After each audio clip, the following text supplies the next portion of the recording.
and safety. You throw a strange regard upon me, and by that I do perceive it hath offended you. Pardon me, sweet one, even for the vows we made each other but so late ago. One face, one voice, one habit, and two persons.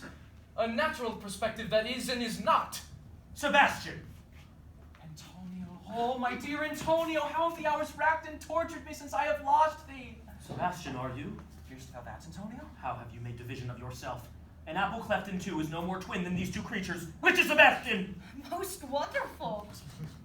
Do I stand there? I never had a brother, nor can there be that deity in my nature of here and everywhere. I had a sister, whom the blind waves and surges have devoured. Of charity, what kin are you to me? What countryman, what name, what parentage? Of Messalene. Sebastian was my father. Such a Sebastian was my brother, too. So went he suited to his watery tomb. If spirits can assume both form and suit, you come to fright us. A spirit I am indeed, but am in that dimension grossly clad, which from the womb I did participate. Were you a woman, as the rest goes even, I should my tears let fall upon your cheek, and say thrice welcome, drowned Viola. My father had a mole upon his brow. And so had mine. And died that day when Viola from her birth had numbered 13 years. Oh, that record is lively in my soul.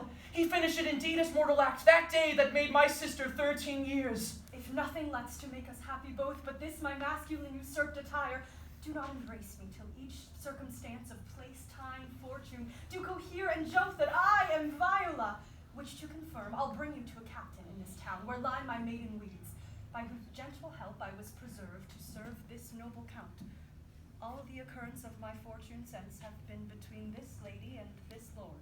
So comes it, lady, you have been mistook. But nature in her bias drew in that you would have been contracted to a maid, nor are you therein by my life deceived. You are betrothed both to a maid and man. Boy, thou hast said 1,000 times thou never shouldst love women like to me. And all those sayings will I overswear. The captain that did bring me first on shore hath my maid's garments. He, by some action, is now in durance at Malvolio's suit, a gentleman and follower of my lady's. He shall enlarge him. Fetch Malvolio hither. My lord, so please you, these things further thought on, would lime, And yet, alas, and yet